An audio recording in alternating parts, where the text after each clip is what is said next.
The STEM experiments, right? The math and the science experiments, all of you. How was the experience? Hands-on experience. It was good, right? Yeah.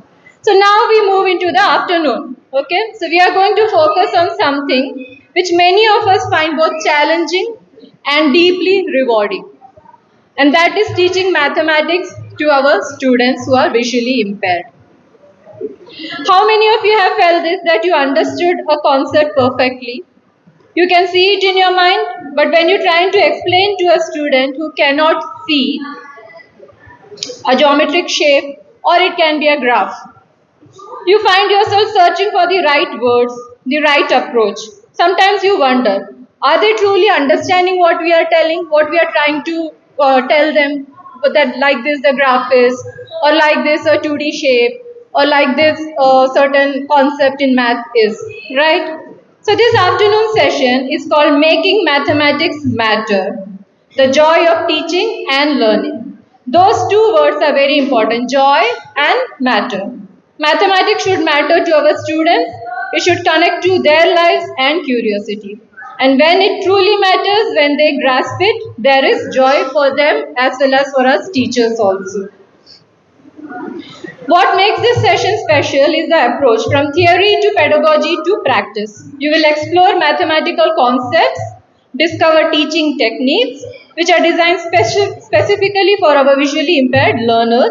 Most importantly, getting hands on with simple, cost effective assistive tools that you can actually create and use in your own classrooms. To guide us on this journey, we have someone with a very unique qualification. Dr. Robinson Tamburaj has two PhDs, a computer science, computer and mathematics from the University of Madras, and disability science from the University of Tsukuba in Japan. This rare combination means that he doesn't just understand mathematics theoretically, but also how a visually impaired student can access and excel in it. In 2005, he was honored with an award from the Government of India for his contributions to the welfare of people with disabilities. In 2023, he secured a patent for a tactile graphics drawing kit which he designed and built himself. He has written over 80 research articles and his work is recognized both nationally and internationally, and he has conducted many workshops for teachers to train them. This, however, is not what is most important to us today. His main focus is on creating cost effective solutions, materials, and methods that you can replicate whether you are in a well funded school or working with limited resources. This session will take you through teaching techniques, the science behind tactile learning, hands on assistive tools, and accessible technology. But I want you to remember that this is not just a lecture. Dr. Robinson will show you methods that you can take back to your classrooms immediately. Teaching math to visually impaired students is not just about formulas and theorems. It is about curiosity and creativity and the magical moment when a student's face lights up and they finally get it. It's about making the impossible possible. So I request all teachers to approach the session with open minds and hands, ask questions, and explore the tools. The more engaged you are, the more you can take back to your students. It is now my honor to invite Dr. Robinson to lead us on this journey on making mathematics matter. Dr. Robinson, the floor is yours.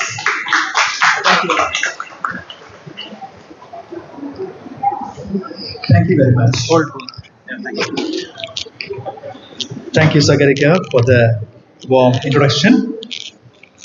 Thank you, Madam Indu Nayak. Good afternoon, everyone. Good afternoon. Oh, yes. Was the lunch good? Yeah, it was so tasty. Now I have double fold challenge. Because the food was so tasty, I can fall asleep anytime. So I have to keep myself awake. And secondly, I have to keep you also awake. Yeah. Okay.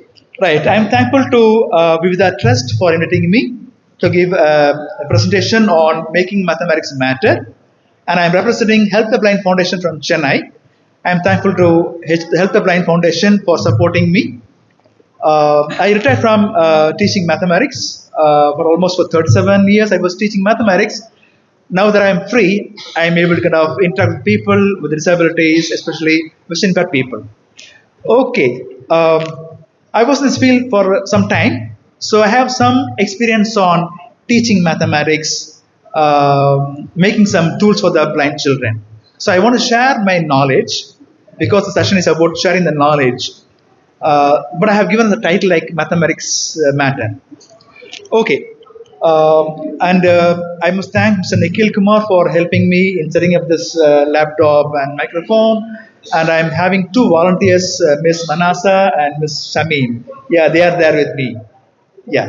And so many were there helping me. I don't know their names. Anyway, I thank you for all the nice, good heart people. Shall I start now? Okay, yes, thank you. Uh, I'm using this slide presentation, but the content I have already prepared as a soft copy.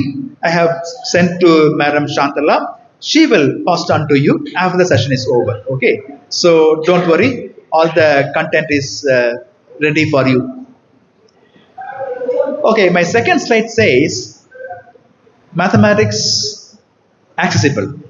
Yes, we want to access mathematical content, mathematical knowledge, mathematical tools. That's the idea. Trying to say that there's a joy in teaching and there's a joy in learning.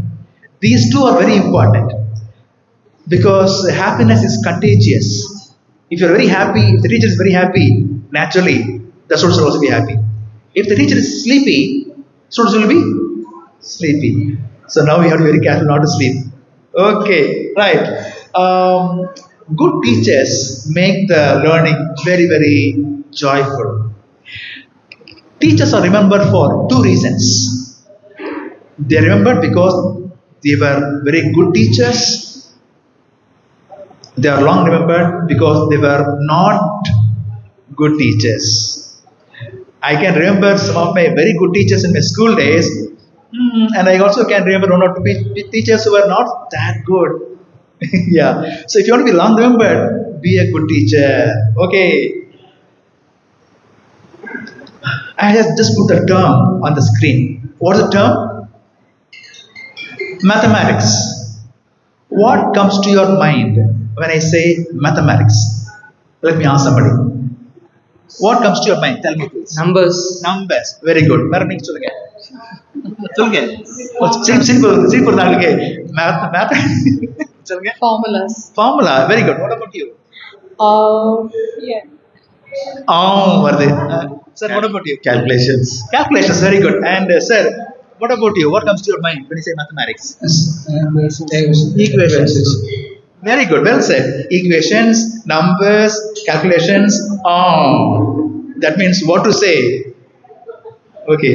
Good. Yes. There are a lot of topics: calculus, geometry, number theory, this, that. So many fields, and all these fields involve equations, formula, diagrams, tables, etc., etc. And when I say mathematics, there are some theorems also, proof also, line by line. So we have usual text-like material also, which we call linear, line by line. I can very well read one line and go to the next line. I can go step by step. Very logical. I can follow one after the other. They are called linear format. And also, I can very well read that, understand that. Pythagoras theorem statement is there. You can very well write the statement in 2 or 3 lines. We can read, we can understand. At the same time, if I give you Venn diagram, flow chart, graph, chart. They are not linear. You have to scan up and down, left and right. You have to go radial sometimes. They are called non-linear content. That's the problem. That's the problem. Okay. And if you have 3D objects, it's much more difficult, right? Because when you draw the 3D object on a paper, it takes a different form. Do you agree with me? Do you agree with me? If you agree with me, just clap hands, please. Clap hands. Okay, thank you. Let's begin with a puzzle. In every class, I think you should start with a simple puzzle so that students will be really encouraged, interested. What is going to be the puzzle today? They'll be always expecting. So I'm going to start a puzzle with a few coins. For that, I request Manasa and Shamim to help me. Right?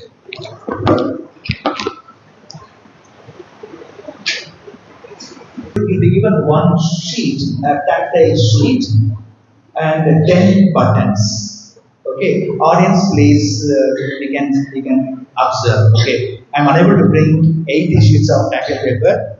They're very expensive. Okay, and you know how to hold the tactile sheet upright? Do you know? Is there any indication?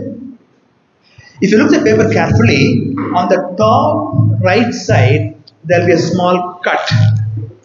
Did you notice? Yes. Please tactile sheet to the blind students. Ensure that the top right is slightly cut. Did you notice that? Yeah. Top right.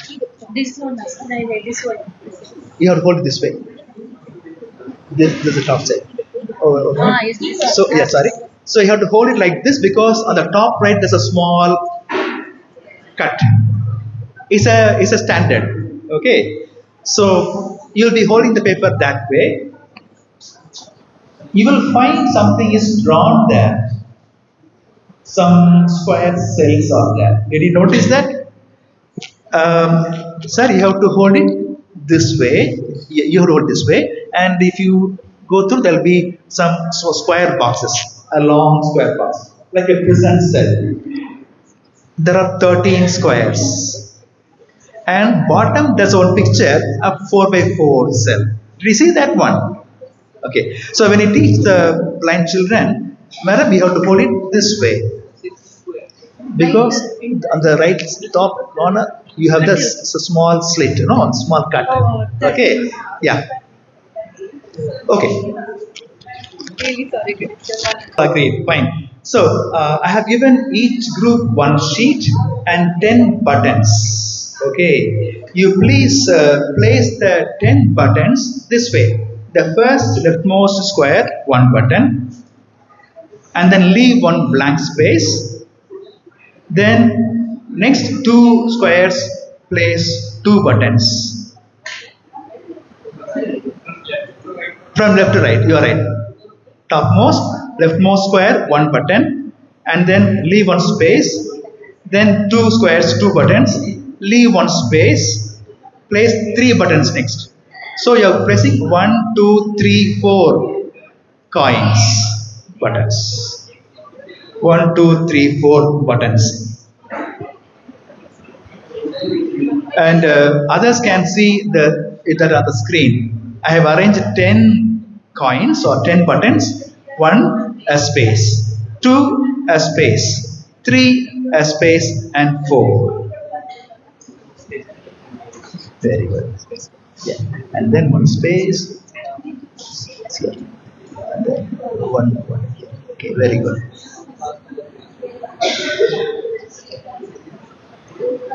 One square, and then second, third, then leave one space, put here, here.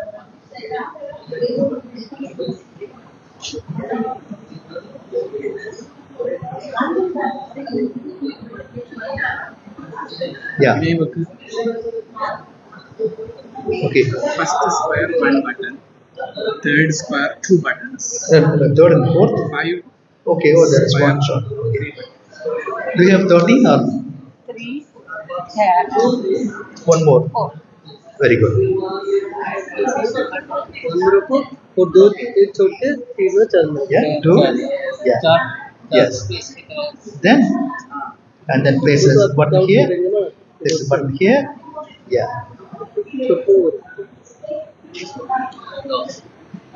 So in the first square, one button, then empty space, then two buttons in the next two squares, then space, and then yes, and then four buttons. Okay. Yeah. Hope you all finished. Okay. Now this is the starting scenario. You have to make one move of the button so that it looks like 4, 3, 2, 1. You have to change one position of the button, either move from one cell to the other cell. That's called one move. By one move, you should be able to change the order 4, 3, 2, 1. Can you do that? Is it possible to change it? Yeah, initially it is 1, 2, 3, 4 from left to right. But if we move one button, one coin, it should be like 4, 3, 2, 1. How to change the coin then?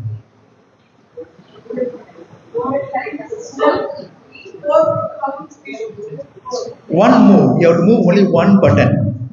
How will you move? Actually, for you it's a wrong. So, how will you move? You have to move one button.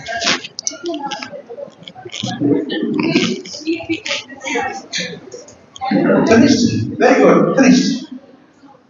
Oh, they have not done. So, how will you move this? 1, 2, 3, 4. I want 4, 3, 2, 1. That reverse order. So, if we change one button from one place to the cell, it will become 4, 3, 1. How will you, or which button will you change? It is now 4, 3, 3. It should be 4, 3, 2, 1. Now it is 1, 2, yeah.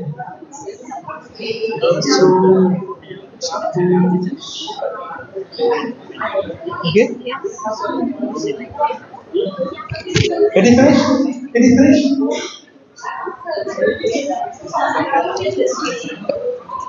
Sorry? Here is madam, your name? Divya. Divya madam did one trick. She rotated the sheet. Sorry, I didn't say you should not rotate the sheet. Okay. So you got the answer, right? You got the answer. You also got the answer. Which button did you move? Oh, very good, very good. Yes, in the fourth, 1, 2, 3, 4, there are 4 no. Last but one, you change it and you get it. Okay. Yeah, so next one. Ah, you got it. Yes, very good. And you have another picture, a 4 by 4 grid. Did you see that? A 4 by 4 grid. In that 4 by 4 grid, yeah, listen here. The first 4 cells put 4 buttons. Please, 4 buttons. The first 4, yeah. Okay. Now they form like a line. No, they'll form like a line. And then in the first column, just put 2 more buttons. Already first row you put 4 buttons, and then you have to put button in the second row first entry, third row first entry. Yeah, like this. Only yeah. So now we have 7 buttons arranged in this way. Okay, very good. You are arranged. This is the starting point. Now you are right. You are right. So there is one line, horizontal line of 4 buttons and one vertical line of 3 buttons. The question is, you have to move one coin to form 2 lines of 4 coins. Now one line has got 4 coins, horizontal line. Vertical line has got only 3 coins.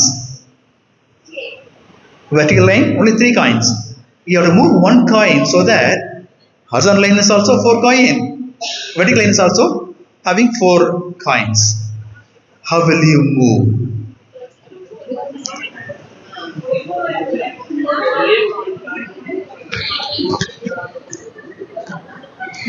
This is starting.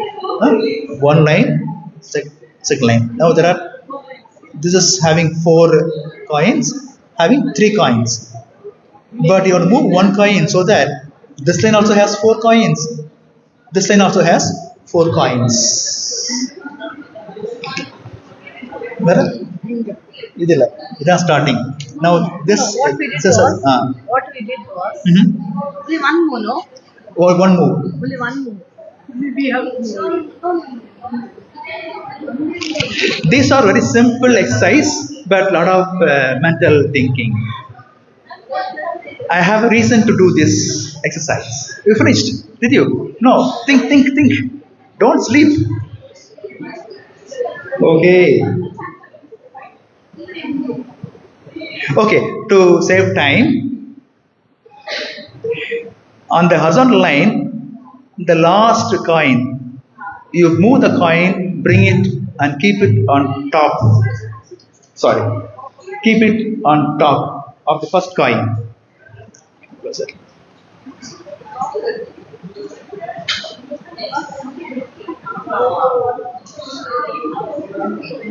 You bring this coin.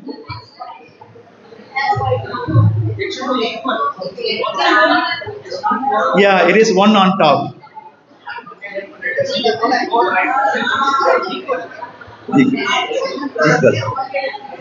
So, sir, what's the logic, sir? Is the logic okay? There is something called lateral thinking, something slightly different than logic. Okay, in mathematics, that's very important. Logic and lateral thinking, slightly outside the box, you have to think. Okay, okay, yeah. Let's move on. The same 4 by 4. Sagarika, finish. You could do that, Sagarika. Okay, now next is a 4 coin standard problem. It's 8 queens problem, but I have made it simpler now here. Take the same 4 by 4 square.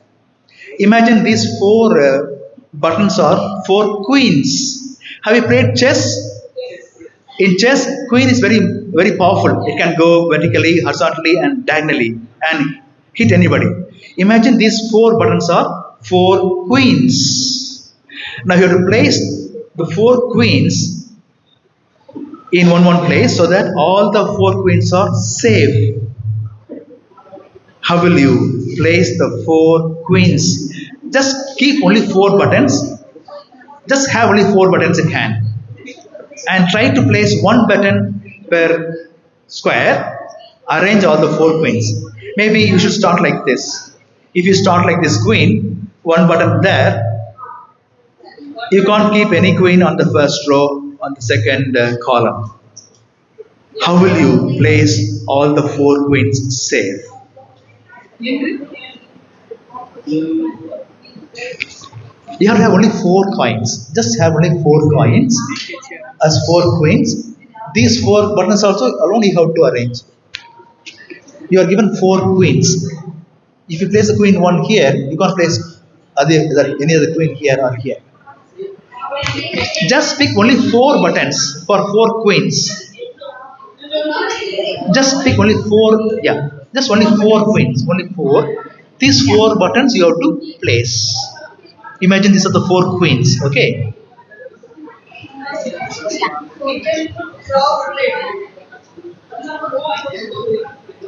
Second queen, suppose you place first queen, second queen has to be carefully placed.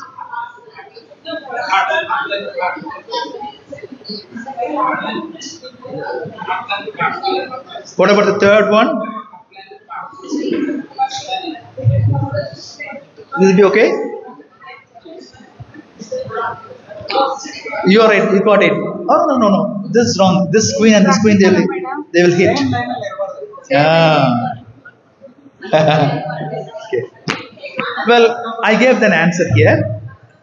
It is possible to find, but the point is how you think. You played chess. You have played chess.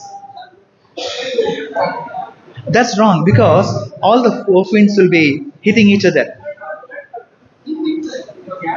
Okay, fine. You got it. You got it. Very good. Very good. Very good. Okay, I wish I have more time because for all these puzzles we need time actually. Because time is short, I'm rushing through. Please forgive me. I'm rushing through. Yeah. Now, mathematics is interesting subject, but it demands many things. It demands analytical thinking. We have to analyze the problem. We have to think of a suitable method. Analyzing is very important. Logical, there should be logic. We have to take the data, we have to take the rules and follow that. Would have the ability to solve, we should know the method of approaching, problem solving ability. It must have the memory. Memory is very important in mathematics. And lateral thinking. Like that, I can mention many things, but these are very, very important. Okay.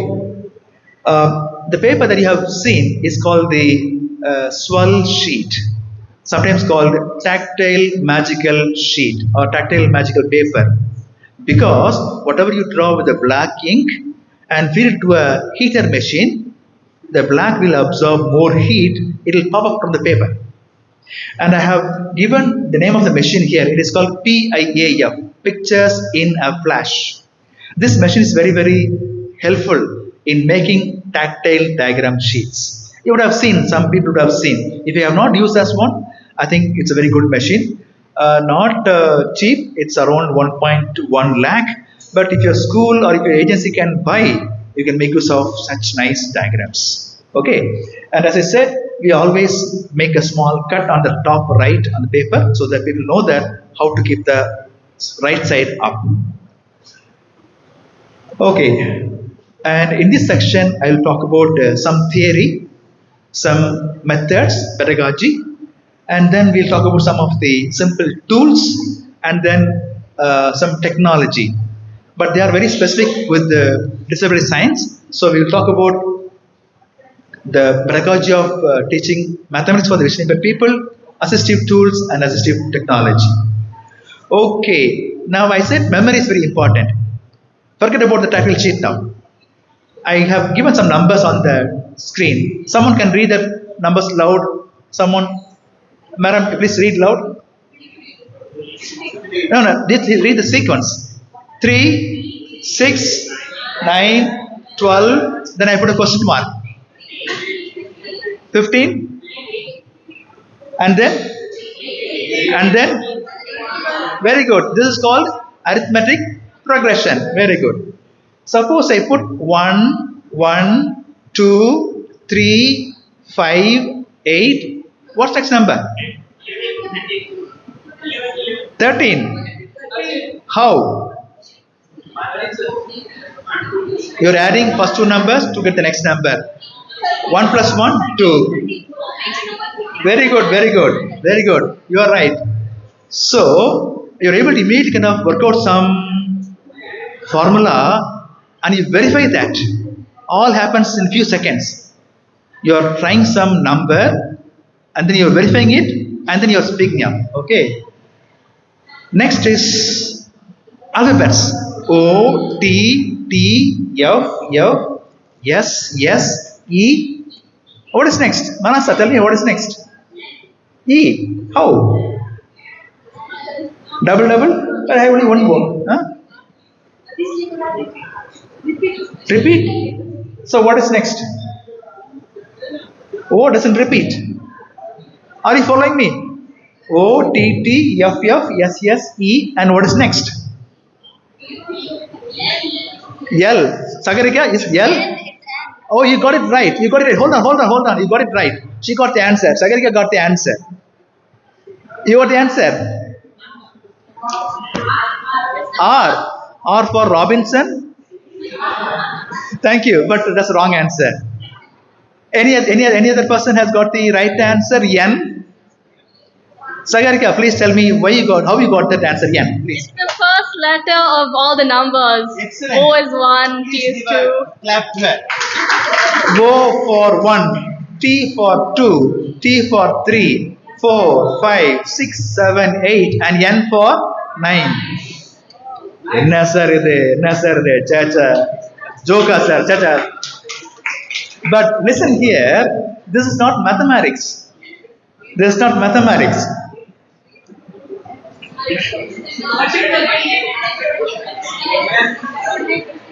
I didn't ask you.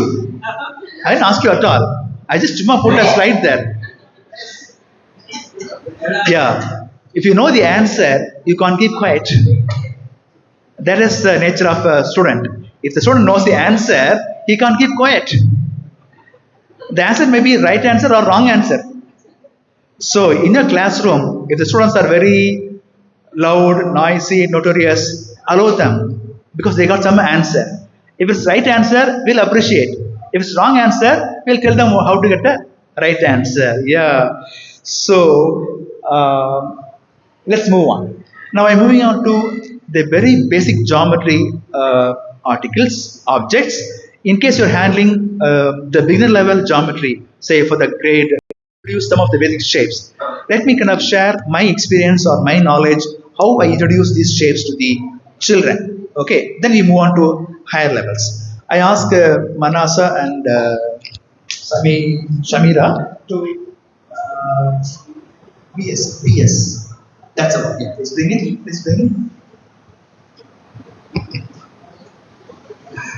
Yeah. Here, in each table, we give. Don't look at all three sheets. Just place them one below the other. Don't change. Just keep just one below the other, as I gave. The way I gave, don't change order. Just don't distribute. Just keep it aside. Madam, just keep it like this. And yeah, okay. சும்மா இருங்க. That's the nature of students. They'll always try to explore. But you're all teachers, so for a moment. Okay, and you know how to see the right side of the paper. You look for the small cut on the top right, and you position your paper. Okay. This is last right. You will see. Yeah. Now, just help them. They have to keep the right.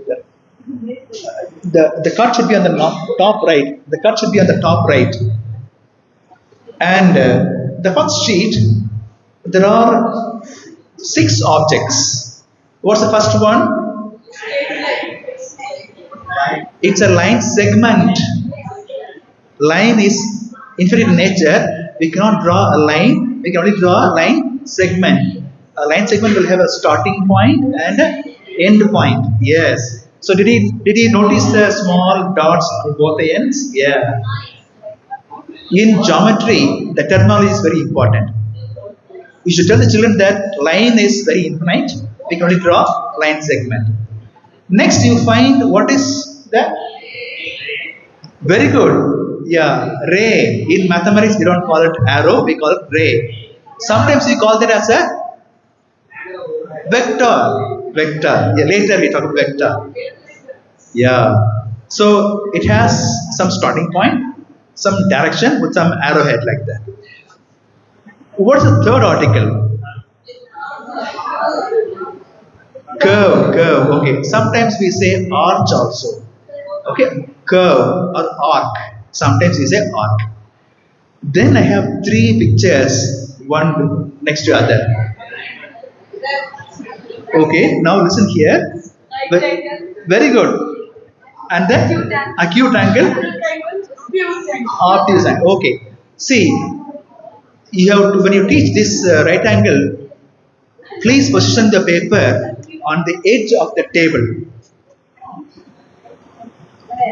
so that you can very well have the frame of the table left corner, bottom corner. It's very important. The frame of reference is very important. So when you place the paper on the table, the left edge of the table, the bottom edge of the table, is very important. Also, you tell them that if you open your four fingers and the thumb, approximately you get the right angle. So make them feel, madam, look here, madam. You would tell the blind student to hold hand like this. This is the right angle. Okay, right angle. For acute angle, they have to hold the fingers like this, and then they should feel. I just tell you, you just say you keep it like this one, like a camera, huh? And this is the right angle. And for acute angle, yeah, also like scissor, yeah, okay. And for obtuse angle, you can widen, okay, widen. They must have this feel. They must experience. Okay. And now you put the paper below. Next paper. Next paper, you have about 7 objects. The top left object is a circle. Why you say it's a circle? But for a child to know a circle, listen here. You are right. You are right. Hold on. Right. You're supposed to put the thumb on the center point, okay, and your pointing finger should place on the line, and you draw like a compass, so that they will have a feel that their fingers are moving along the circle. They should feel the circle. Put the thumb on the center point. Madam, are you following me? Yeah. And then the pointing finger should lay on the curve, and you may not be able to draw the full circle, but at least as much as possible, try to trace the line. Okay. So thank you. They will have the feel of drawing the circle. Once they get this feel, drawing a circle with a compass gets easier. Okay. Very good. You're right. Wonderful. Excellent. The thumb should be on the center point. To say object is a circle, it must have a center. It must have radius. So when they draw, they know how far the radius is. For children, this mental imagery is very, very important. They have to build these simple, basic mental images. Next to, are they circles? No. Why? Because you can't find a center. If you cannot find a center, it cannot be a circle. So, you can't draw with your finger. Something is long, something is flat, which you call ellipse. Okay. So, when you draw a circle, ensure that it has a center all the time. Okay. And then we have the square and rectangle. When you present a square and rectangle, you have to ensure that they have the same dimension of one side at least, so that they know it is elongated. Then again, I'm drawing a triangle, a right angle triangle, and then equilateral triangle. Listen here, the base of the triangle is aligned with the table edge. You should tell them that touch the edge of the table. The triangle has base line aligned with that. This is very important. The mental imagery is very important. Okay. Once they understand this triangle, later you can talk about tilted triangle. Okay. Next page, please. Next page. In the next page, you have many articles. Of course, you have a rectangle of two types. Top picture, rectangle. Top picture, rectangle. Yes. Sir, you have to place the paper this way, this way, and then top you have rectangles. Then you have four more diagrams. Are they rectangles? No. Why? Because the angles are different, not 90. We call them parallelogram, then we call them trapezium.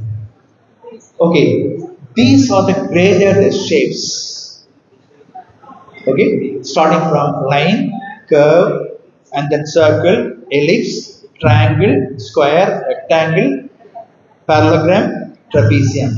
And once you teach these basic objects, you are able to present the first challenge. Next paper, please. The next paper, we have four pictures. The picture of a cube as we draw on a 2D book. Does it really represent a cube? No. We cannot draw a 3D cube on a 2D paper. In Japanese schools, what do? They allow the children to feel the shapes and give them a different model of the 2D representation. As you see in the second picture, the cube is drawn like this because when they feel the cube, they find squares, they don't find overlapping lines. So they mention this as one possible way of representing. Then you have the cylinder as we see in the textbook. And also you find a new way of drawing cylinder in the Japanese schools. Because when they feel a cylinder, they feel the vertical surface area and then they feel the circular top, circular bottom. Two circles, yes. But in our schools, we don't appreciate this kind of shapes. Initially, when we teach, we can tell them that it is because of the problem of representing 3 into 2D, we have to go for this representation. They have to accept that it is not possible to represent a 3D shape into 2D. Okay, now so in the picture, it is the cube, but you find some square and trapeziums. Okay, because you know square, because you know trapezium, in this way we use trapeziums and square to represent. The second picture, we have of course ellipse, but we use circles. Yeah. Now, Manasa, give me that brown box. Yeah.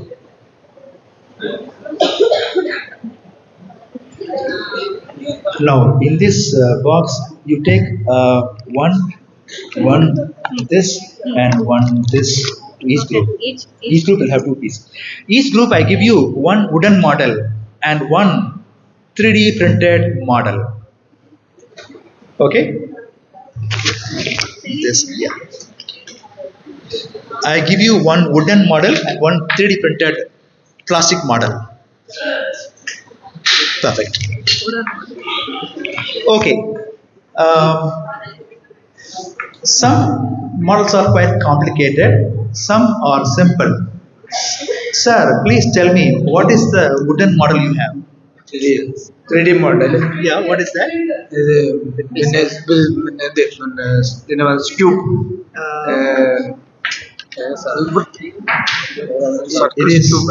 It's not a cube. Circle base, you are right. It is called cone.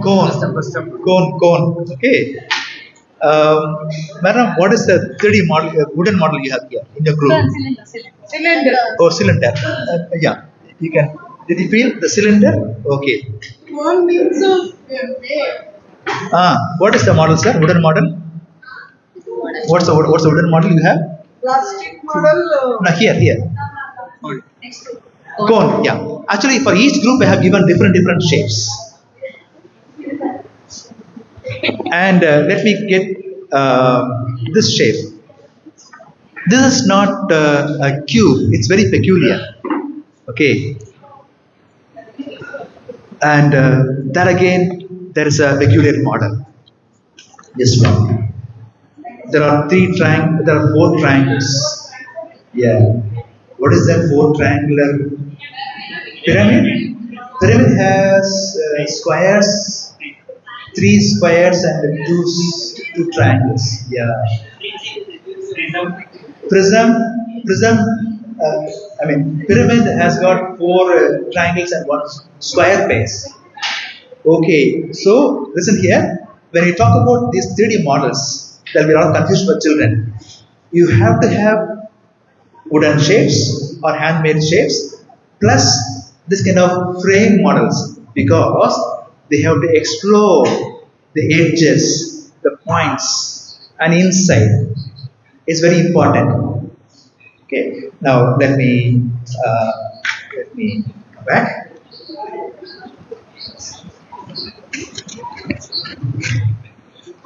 That is, to introduce a shape of geometry object, it is important to use 3D models, wooden models, and real life models.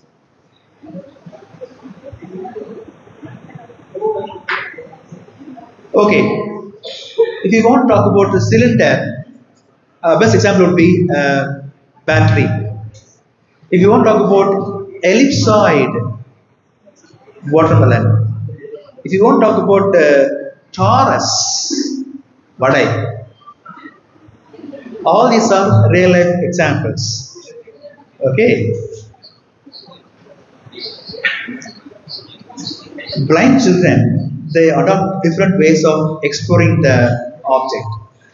We call them tactile exploratory procedures.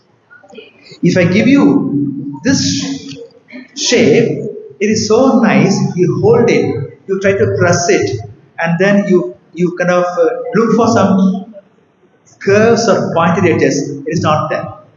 So you feel the surface. Whereas if you look at this object, you have sharp points, you have lines, also you get inside. So there are 8 standard ways of exploring. They want to weigh that, they want to pressure, they want to feel the texture, they want to go along the line. I didn't want to talk to all the 8 procedures. I have given the notes. The point is, whenever you give the object, you should tell them that, for example, I didn't tell the name of this one. You run through the edge. You touch the sharp edge. Like that you have to indicate so that they will feel there are some lines. There are some sharp points. There are no holes like that. Okay. Now, Manasa and Shamima, just exchange these objects to other group also. This just exchange, let them have the feel of other objects also randomly. Now, as you prepare something to do for the memory, I want 2 volunteers from the audience.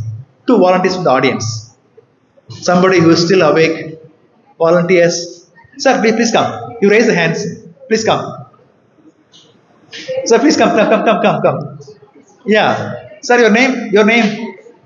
Sir, please come. And bring your friend also. Sir, you also please come. I know you both are friends. Please come. Now there's a small activity. Please listen carefully. Good name, sir? My name is Shahul Islam. Shahul Islam. Your name? Raja Mundal. Raja and Shahul. Okay, they are my students now. Okay.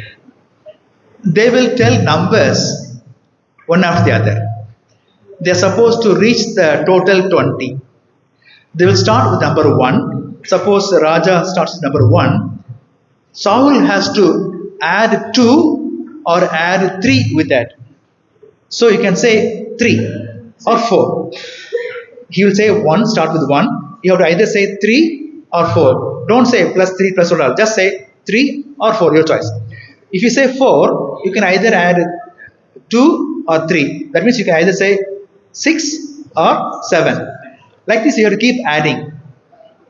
The one who gets the number 20, the one who hits 20 is the winner. Suppose you say 1, you may say 3, or 4, you may say then 6, then you may add to 8, then you may say add 3, 11, you may add some 3, 4, 15, and then you may add some 2. If you add 2, it will be 17. He'll be very smart to add 3 and get 20. So you should be careful not to say 17. Okay, so it's a very game, but you have to be very alert. And adding numbers is very vital here. 2 and 3 are very small numbers to handle. I'm very sure you are very familiar with number 1, 2, 3, right? Out of 20, you are very thorough. Very good. Start with 1. 1, 3, 5, 8, 11, 14, 17, 20. Because you should have said 17. You should have said 16. Then he is forced to say something, then you get that one. Okay. Well, we'll start. You start this time. 1. 1, 4. 9. How can you 9? You can add 5. You can add 5. Yeah. So start. Press 1. 1, 4. 7, 11. You can add 4. I can. You can add 4. You can add either 2 or 3. Okay. 10. 10. 12,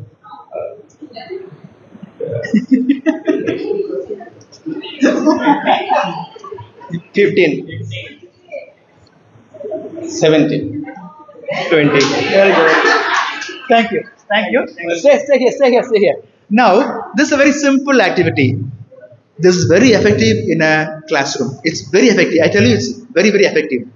And once they play this game, instead of say 20, raise the bar to 50. You can say 50, and you can add 2, 3, or 4. And I think, see, every day in a class, if you start with the two student volunteers, it goes viral. And once they are thorough with adding 2, 3, 4, then you can bring some complexity. You have to add 2, add 3, subtract 4. Can you? Okay, don't worry. Thank you. Thank you. This game will improve their memory. They'll be quick to add. See, when they observe, they learn. Also, there's a small strategy here. They're not supposed to hit 17. Because they hit 17, next fellow will catch it with a 3. So they'll be very careful. The alertness and the number manipulation is very, very important. Okay, now I'm going to teach one thing. How to teach them to draw tangent to a circle. This is occurring in the 8th grade mathematics in Tamil Nadu Textbook Society. Drawing a tangent to a circle at a point on the circle. Okay. I will show the steps and then I give you the tactile sheets. Listen here, I have drawn in 4 sheets. This is called progressive step method. It was experimented during my research. We call it progressive step method. In geometry construction, we go step by step. Draw a circle of radius 5 centimeters and mark a point on the circle. Join center O to the point P. Like that, you just go step by step. If you look up carefully here, I am using 4 sheets, tactile sheets. And in each sheet, I have drawn 2 stages. Following me? The first one is a circle with a center. Just below that, I have got, first is just circle with a center. The second, I'm just drawing the circle and the radius to a point. I'm attaching to a point on the line. Then step 3, keeping that point as a center, I'm drawing an arc. And then I come to this center, I take a different measure I strike an arc here, and then I place the compass center here, I strike another arc here. From here and here, two more arcs. So there are many stages involved. At least 1, 2, 3, 4, 5, 6. There are 6 steps involved. In a normal textbooks, all the 6 steps are put together and they draw us one grand picture in the printed textbook. And the tactile textbook also has the same picture all drawn in one shot. And that is highly complicated. So what do? We want to make them into 6 or 8 stages, 2 stages per sheet, so that when they compare 2 consecutive stages, they find what is the extra, what is the difference. When they compare and find the difference, the learning takes place. Okay, this is I tried before, and then I have modified that. I will give the tactile sheets to them. TL, tactile line, TL.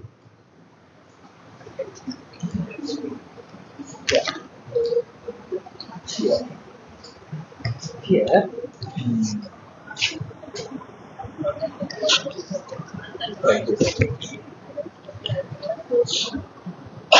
Don't shuffle. Don't shuffle. Yeah.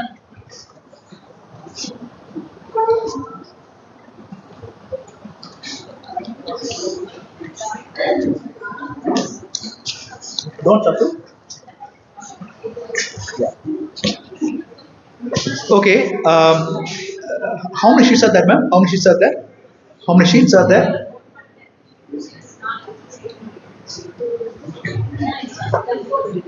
Okay. Sir, you hold the right cut on the top right. You hold it this way. Yes, like this. Like this. You hold it like this. Okay. For a moment. In the first sheet, you have a circle with center, and the second picture is the expected outcome. I want to find the tangent to the circle at this point, like this. Listen here. When I teach this one, I will tell them that I am given a circle and I expect a tangent to the circle like this. The first stage and the last stage. This is how I start, this is how I should stop. How will I do the construction? So in the PSM, progressive step method, in the very first sheet, you must have the starting stage and the end stage. They should know where they have to start and where they are supposed to stop. And then, next page, we start from the first circle. Then, in the circle center and a point at the line, you may call that O, you may call that C, you may call that P. Joining C and P, you create a line segment. The line segment should exceed the circle. Next stage, you draw a pair of arcs, taking P as the center.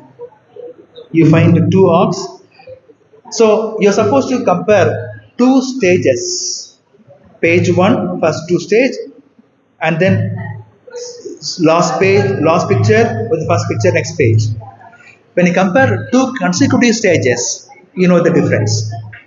And then from this point, I draw an arc.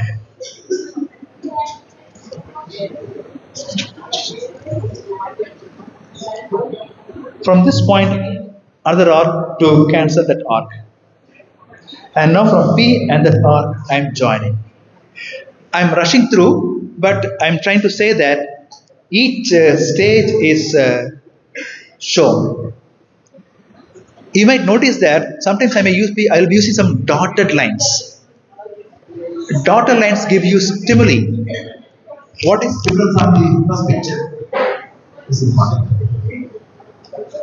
I didn't number the pages, so if you circle it very now, I'm using 4 sheets to show the stages of constructing and tangent line. Okay. I wish I could explain to every image, but for one last time I'm rushing through. Hope you don't mind. So when you compare this picture, you find this extra element, okay, which you don't find here. When you compare these two pictures, this is the extra. So at this, when you compare two pictures, there is one element extra. That is the add-on.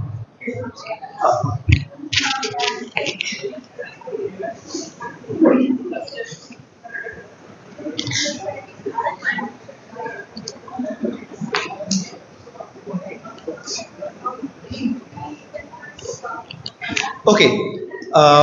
Sorry. So listen here. Why In you the, put the marks? that's called the arc. So we are taking a compass Okay. in the original thing. We place T as the center. Yes. We draw an arc. We cut the arc here and another arc here. So these are the two arcs that we cut on the straight line.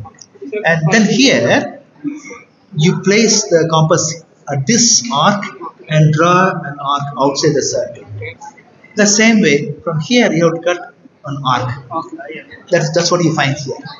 So when you compare this picture and this picture, We have this picture and this picture, this and this, you find this add-on. yes. Now this point and this point P should be joined.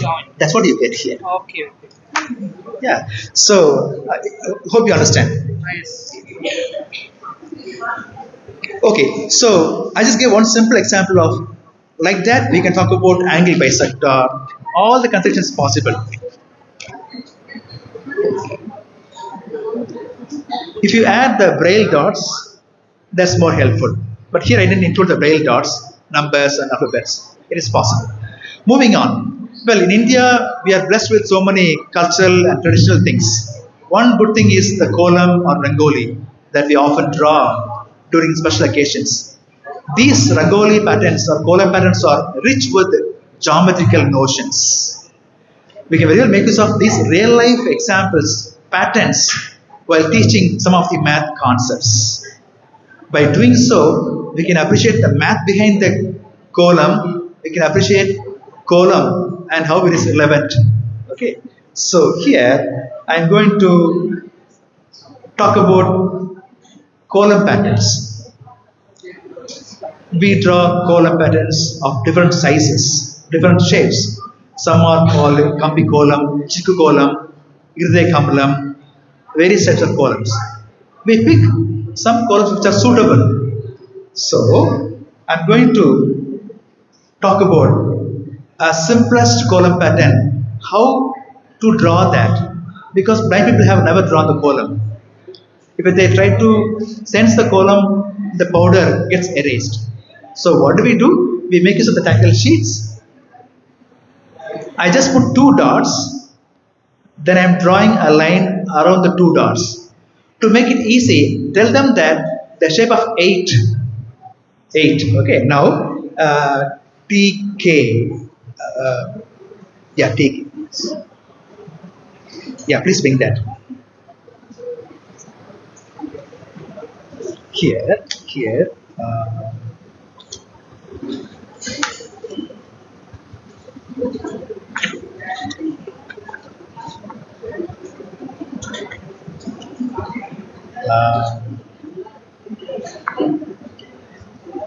yeah, like, yeah, like this. I will give you a bunch of sheets, but don't look at all the sheets. Just look at the top sheet alone, okay? Please hold your curiosity. I know we have separate curiosity, but hold it for a while. Yeah. So you are given a bunch of sheets. Just the top sheet alone, look at that. There are 3 pictures. Please keep it right. Please keep it right. There are 3 pictures. The top left picture is like number 8. It is not number 8. It is the simplest column you can think of with 2 dots. Yeah. Please. Yeah. Okay, here. Did you see the 2 dots? Topmost, top left, 2 dots, and then the lines go around. Yes, like number 8. You know how to draw the 8. That is how they draw the particular type of Chiku column or Kampi column. Suppose you have 3 dots, you can't draw an 8. Imagine you have an extended 8. Please run through the lines of the 3 dots and the curves around the 3 dots. Have a feel of it. The top right picture. Top right picture.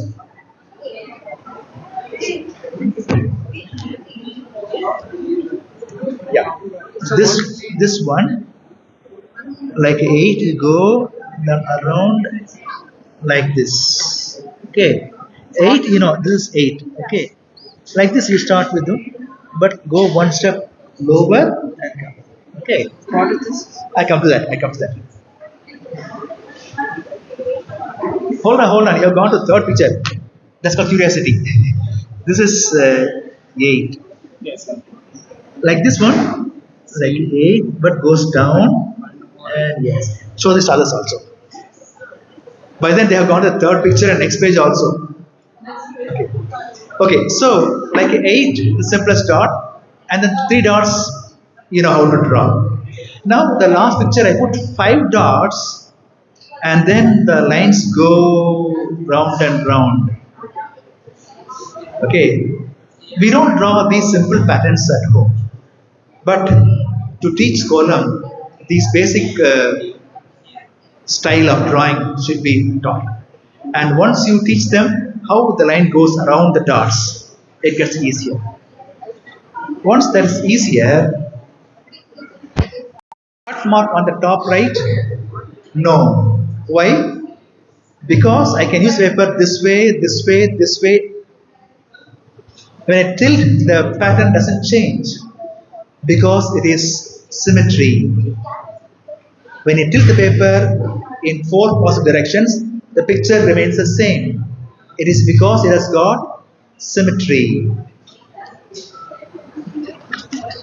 So once they understand the simple pattern, they can go for bigger pictures. Please look at the shapes, just pass it around, have a feel of it.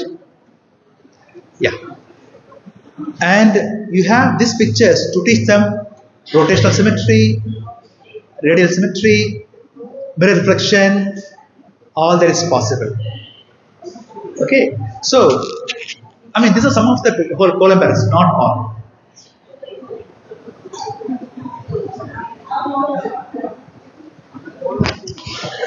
And this picture, how to draw the 5.5 dotted column, I have given the idea. There are 5 dots initially, then you just start drawing from anywhere you like, go round and round, 1.1 dot at a time, you reach the end. Okay, all that is explanatory. But by then, people have gone far ahead. They have gone to the next stage, next sheet. Okay. Oh, I'm still behind. You are very, very fast. Okay.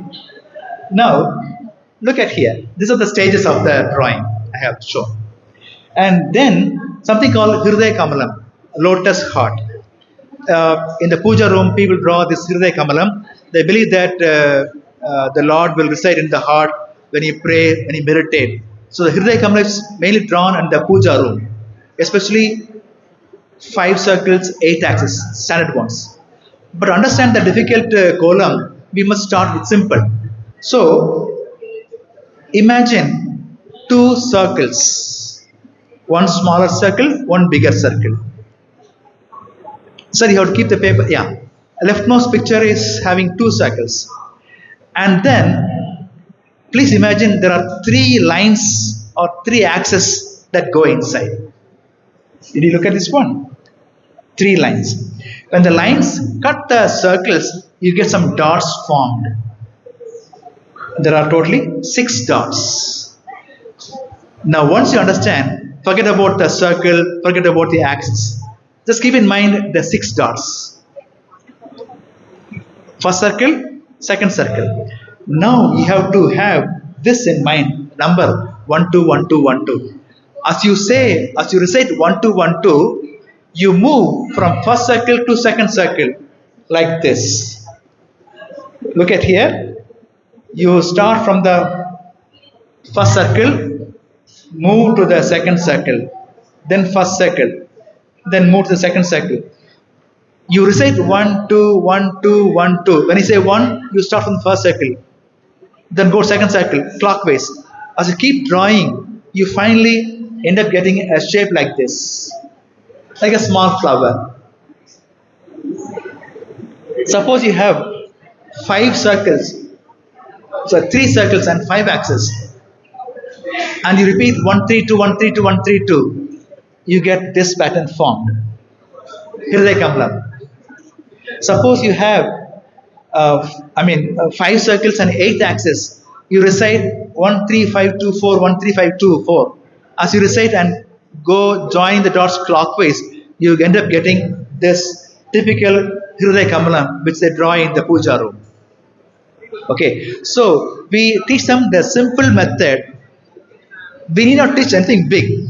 The idea behind, the method behind is very important. Keep it simple and make it special. I'm going to finish in another 5 to 10 minutes time.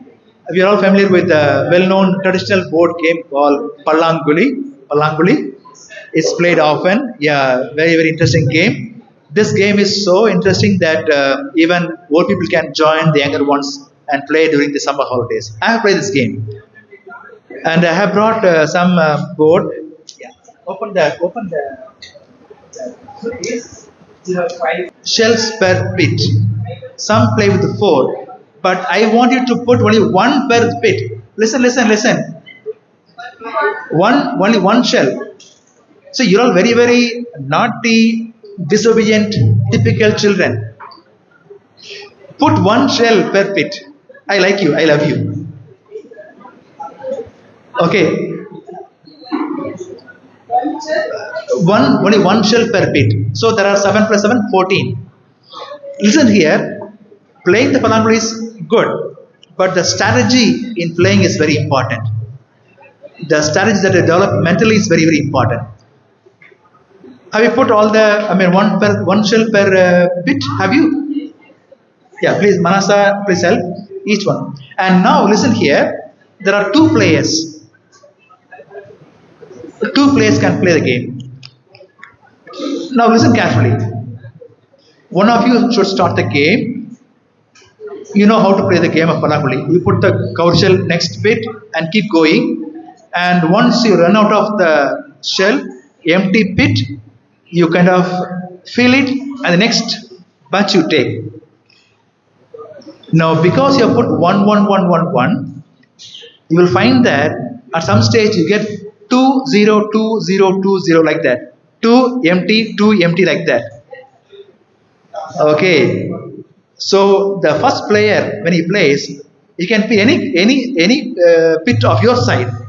When you stop, it will be 2, 0, 2, 0 like that.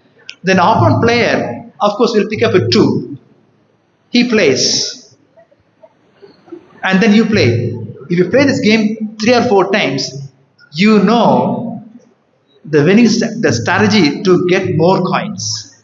I will not teach you. If you play this 3 or 4 times, by yourself you will know, if you're starting with 1, 1, 1, 1, 1, how to win the game, how to catch more shells. You master that. And then put 2, 2 per pit. Play the game few times. If you are the player 1, how will you get more shells? Like this, keep playing until you go for that natural game of 5, 5, 5 per pit. This is very, very interesting, strategy based, that develops your mental stamina, I tell you. You may teach mathematics in the class, but if you play once a week a game like this, the game, you will definitely make your children go addictive with mathematics. You will train them on math strategy. They will fall in love with you, definitely.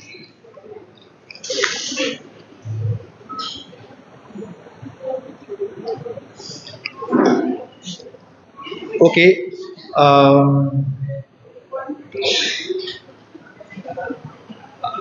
This game is called Game of Nim. There are 3 baskets, or 3 cups, or 3 pits. In the first pit, there are 3 cowrie shells. In the next pit, there are 5 cowrie shells. And the third pit, there are 7. So 3, 5, 7. Okay, only that. All are empty. 3, 5, 7.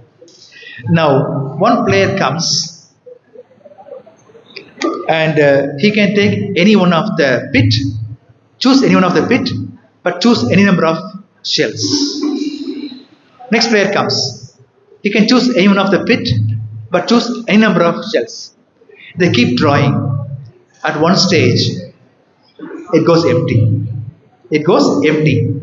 The one who has the last grab is the winner. This is a very simple game, but what is the strategy for the first player to win? What is the strategy for the second player to win? It's very, very interesting. Okay, when you play this game, you will develop the strategy. To win this, what is my previous step? To arrive at that one, what is the previous step? So, a lot of mental calculations going on. When the children can play the game of chess, where it's 8 by 8 board, this is much, much easier. Easier and more powerful also. Okay? For want of time, I must stop here. In the higher classes, they talk about, they study logical reasoning, picture-based logic, which you call the non-verbal reasoning. There may be 4 pictures. Of the 4 pictures, there may be 4 pictures. Of the 4 pictures, one picture may be an odd picture. Find the odd man out. Classify that. Which 3 are together? Which is the odd one? So you just compare. You try to find the common features. You try to find an uncommon feature. Then you choose. These kind of questions occur in the competitive examinations, bank exam, TNPSC, UPSC exams. Here I have given a picture. Of course, there's no time. I just stop here. This is called classification. The same way, analogy. 2 pictures. One picture changes the shape to some other form in some manner. Then the third picture should also change accordingly. If 1 becomes 2, what will be 3? You are given 4 options. You have to choose.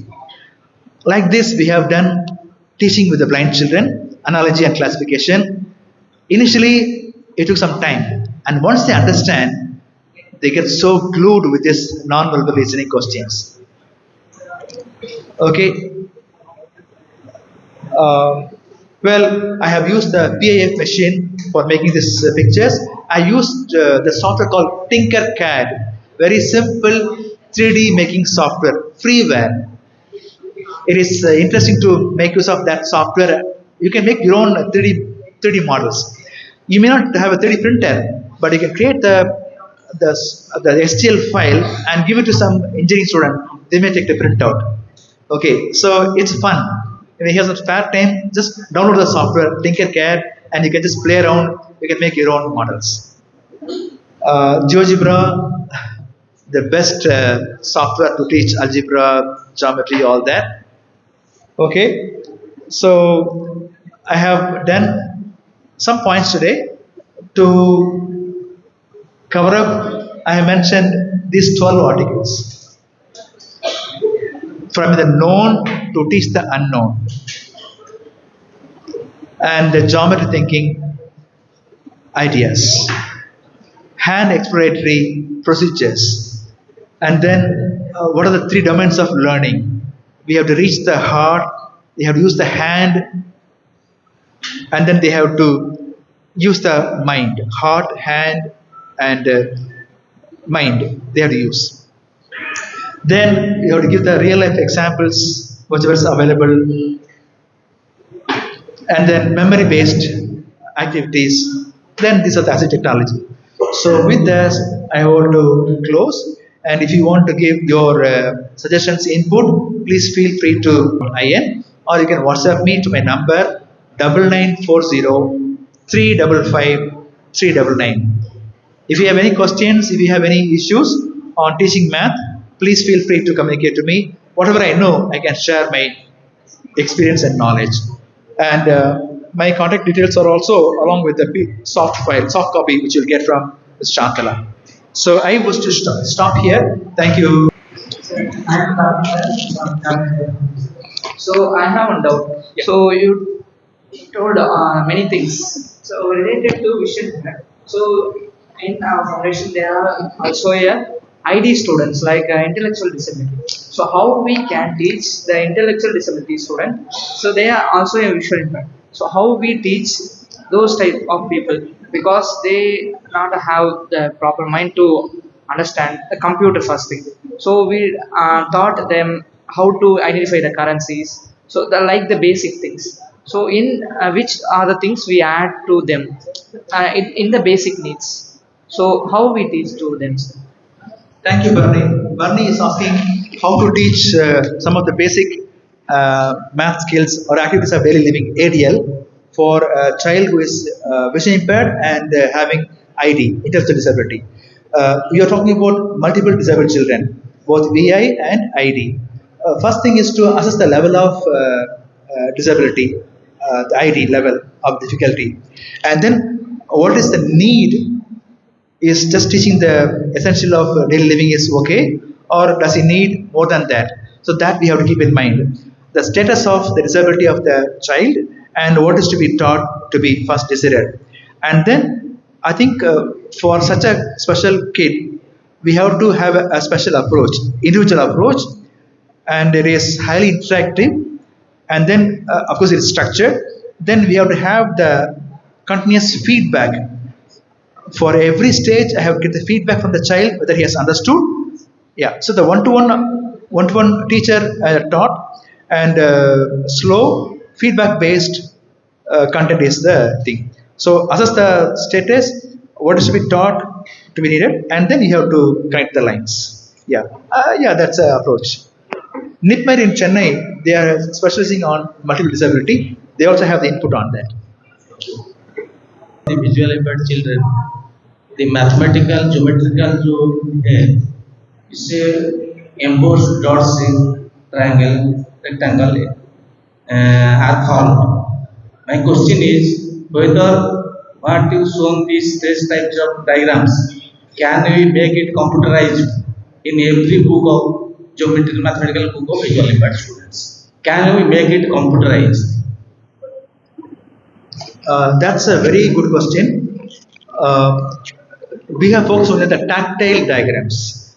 They have to first have a feel, and they have developed the mental imagery of the geometrical objects. Once they have mastered the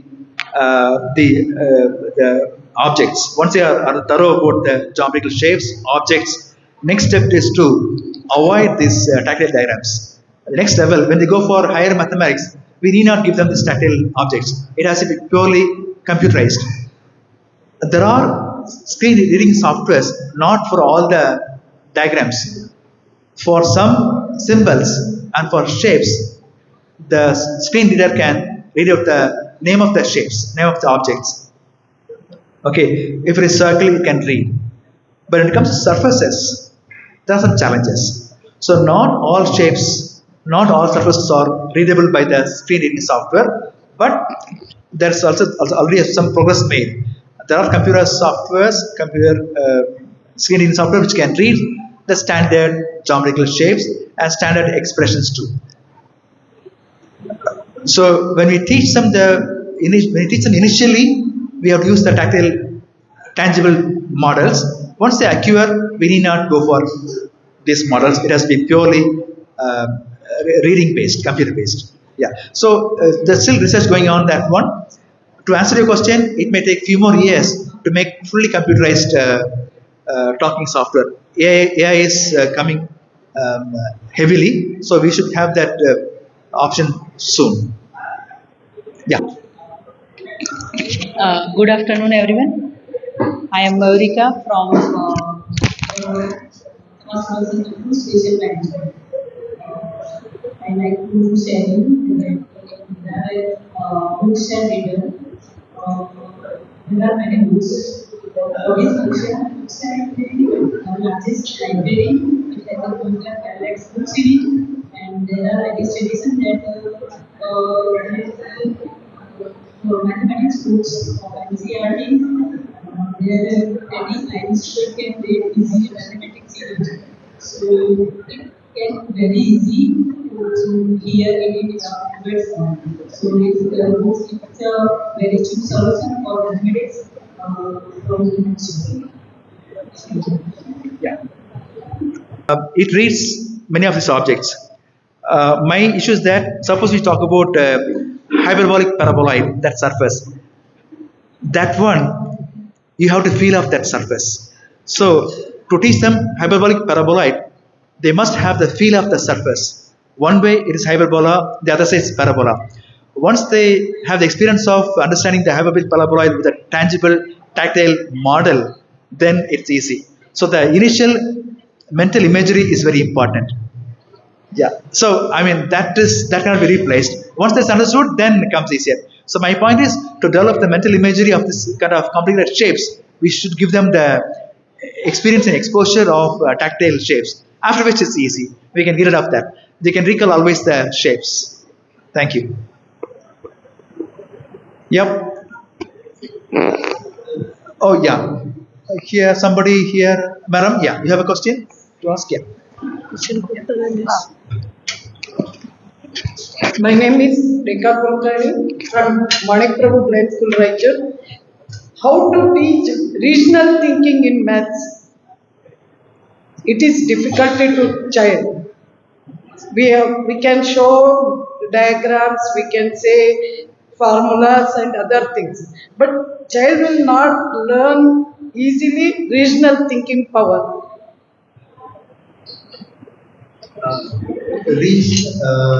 You mean the logical reasoning questions? Yes. Okay, logical reasoning. I showed only the non-verbal reasoning questions.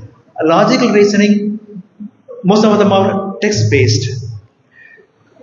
See, we can't teach the difficult question initially. We have to train them gradually. See, for example, the raise to 20, I just started with a very simple example. Then you can increase the raise to 50. So, the idea is to tell them the logic behind. So, keep it simple so that they can understand logic and then scale up. And it is not easy. There are variety of questions. In every exam, you will always expect you always come across new unexpected questions. So the logic is more important. We can't expect any question to repeat. So that's why math is quite challenging even now. Preparing difficult question is difficult. So we start slow, gradual, and we reach. It's a long way to go. It takes more time. Takes more time. See, it takes at least 4 times more than what you teach for the normal children. We need patience to teach, and we should have the joy in teaching. If you have a joy, you wouldn't mind the hardship. Yeah, thank you. Yeah, madam. Yeah. This is Nagaratna Yeah. from Vision Pro. I am working as a school coordinator. My question is how to teach all these concepts of geometry for a deaf blind child. Madam is asking a very tough question. How to teach all geometry concepts to deaf blind children? Yeah, first there are 2 parts. All geometry concepts to then deaf blind DB. All geometry concepts. Geometry is an ocean. What we have in the 6th, 7th, 8th grade, let's confine to that. The 6th, 7th, 8th grade has some geometry notions. Suppose I just fix my domain on that. How will I teach the 6th, 7th, 8th grade geometry concepts to a deaf blind child? The mode of communication is the crucial one here. For a deaf blind, something called finger braille they used to teach. Braille is for the blind and finger braille is used for the deaf blind. But the transfer of information is much slower for deaf blind children. Okay, to teach a math concept or geometry concept to a deaf blind, first we have to develop the protocol, the the right protocol of communication between the teacher and the DB child. Which method, which approach is the best to teach this kid. So we'll start with something very basic, to teach the straight line, to teach the curve, to teach the circle. How will I teach to the deaf blind? So the protocol, the mode of communication, that we have to first understand. And then that mode should be utilized, and you have to modify your content accordingly. Okay, you may have to use different real life examples, and through finger braille the communication. So it's much slower. You will use the finger for the braille dots. You use the fingers for the corresponding braille dots. So the slow communication and the specialized mode of communication between the teacher and the taught. It's highly challenging. And then, does the child need all the geometry concept that you have to ask? Or what is relevant, what is needed for the child to know about the currency? Maybe the shape of a rectangle, the shape of a circle for a coin. So what is relevant, what is needed, and we have to focus on that first. And then we have to step up. Have you answered your question, ma'am? Partly at least? Yeah. Thank you. Oh yeah. Are we on time? I don't know. Yeah. Thank you. Thank you so much, sir, for your interesting class. Actually, after a delicious lunch, so having mathematics learned is a hectic task. Did you sleep? So initially I was sleeping because I had a sleepless train journey yesterday. So, however, when sir goes through these kinds of innovative picture, that is tactile diagrams, we have shown, sir has shown to us, that was really inspiring and innovative. It is helpful to understand the mathematical concepts. Actually, I was going through my 8th and 9th standard classes, that compass drawing problems of trigonometry, and that I was really thinking about that, how Pankajamari teacher was telling these questions and writing on the boards, and one of my friend was reading these things for me. That time I was nothing understood, sir. Only partially I have understood.